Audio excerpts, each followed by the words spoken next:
Well, the Formula Jedi Championship has been in operation since 1997, and one man who knows pretty much all there is to know about it is John Corbin, who is the father of the creator Fraser. So, John, tell us about the Formula Jedi journey. It's been quite an epic run for the series, isn't it? It started a long time ago. In fact, as long back as the early 90s, when we actually raced 500 two-strokes. And then some years later, we got involved with Formula 600. And that really was the basis of it. And after that, it grew. People wanted 1,000cc engines put in the back, and it grew from that. And eventually, all the 600 cars were all upgraded, and they all came 1 litre ones, and that's where most of them come from. I think one of the things that's good about the success of this championship, I mean, you probably agree, is that there isn't really another single-seater championship quite like this in terms of technical spec, in terms of cost. No, the costing. It's a fairly accurate costing, is that if you don't get involved in crash damage, you could comfortably do a whole season on £10,000. And that includes some travelling expenses, entry fees. It includes a tyre budget and things like disc and brake pads. To find out more about the championship, why not visit the website www.formulajedi.com.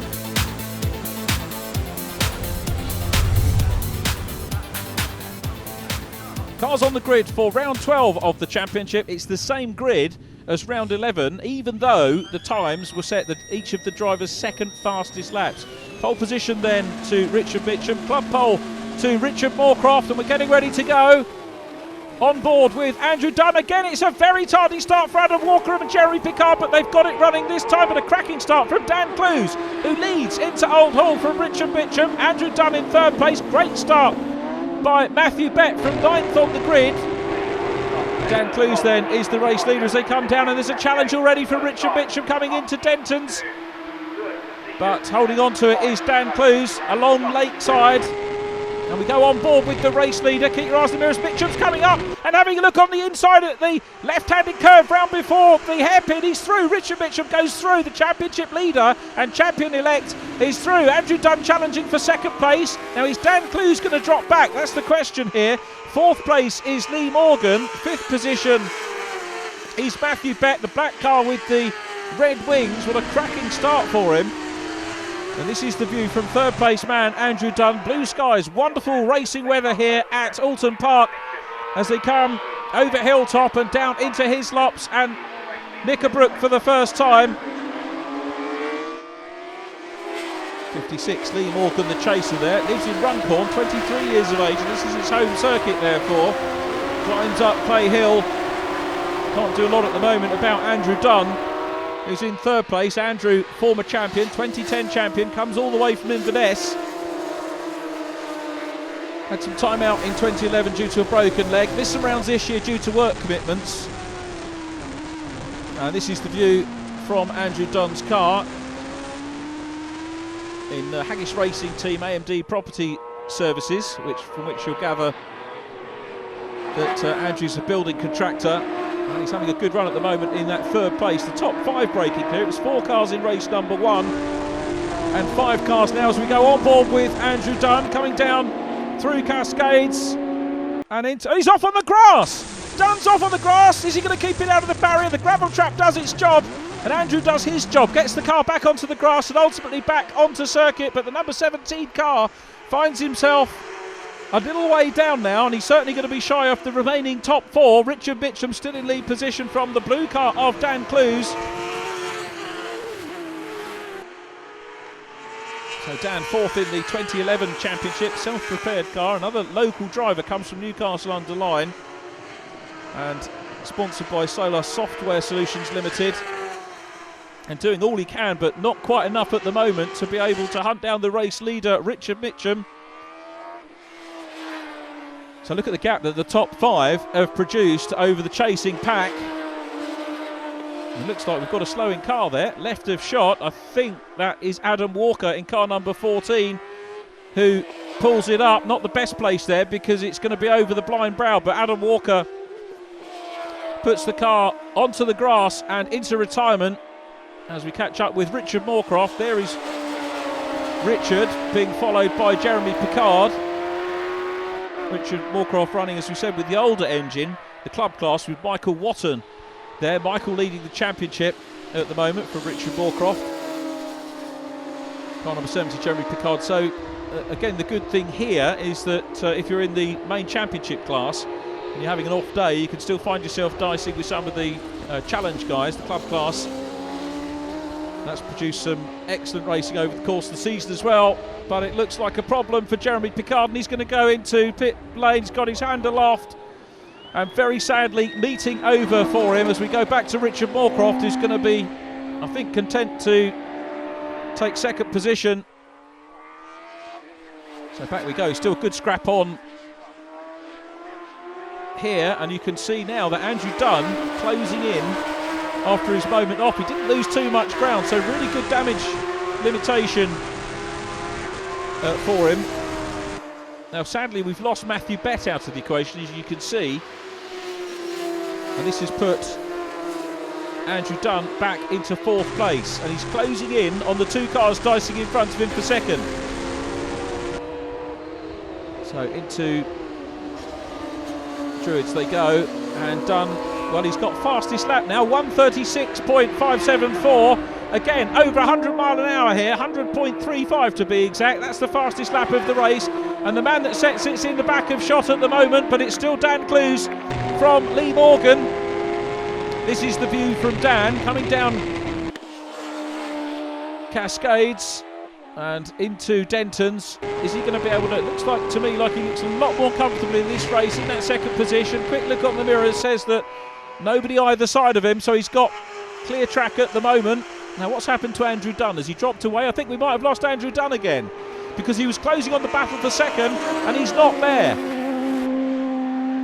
So very, very disappointing for the man from Inverness, who finds himself out of the race here. Bitter shame for him.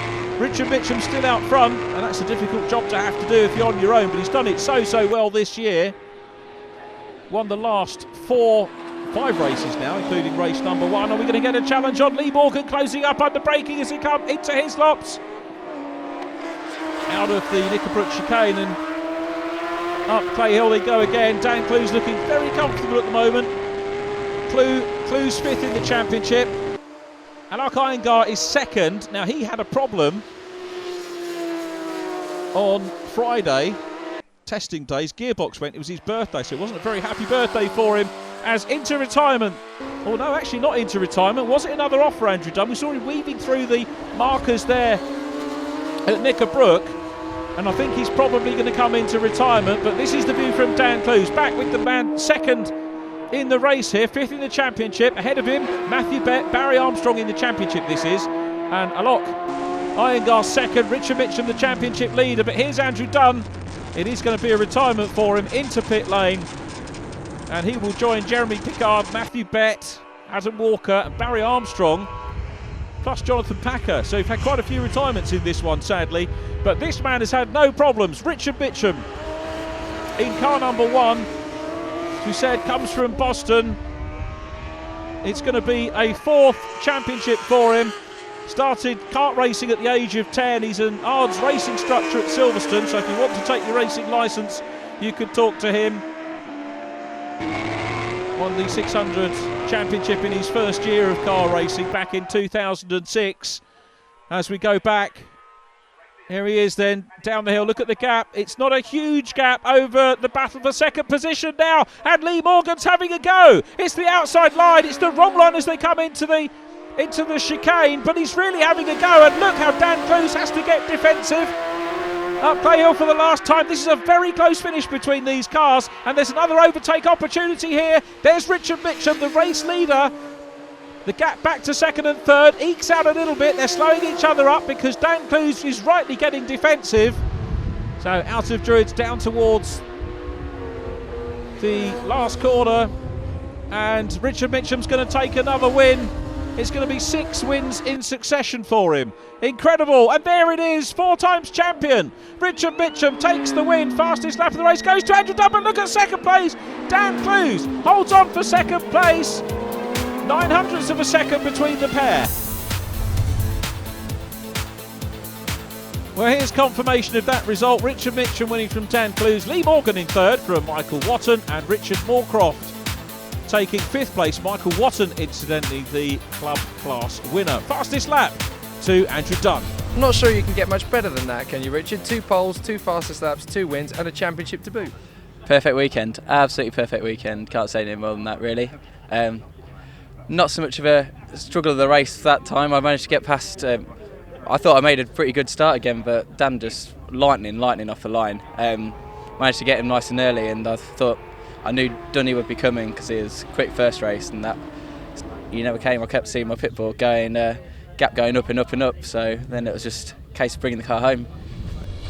Dan, you managed to beat Lee across the line by 0.09 of a second. Did it feel that close?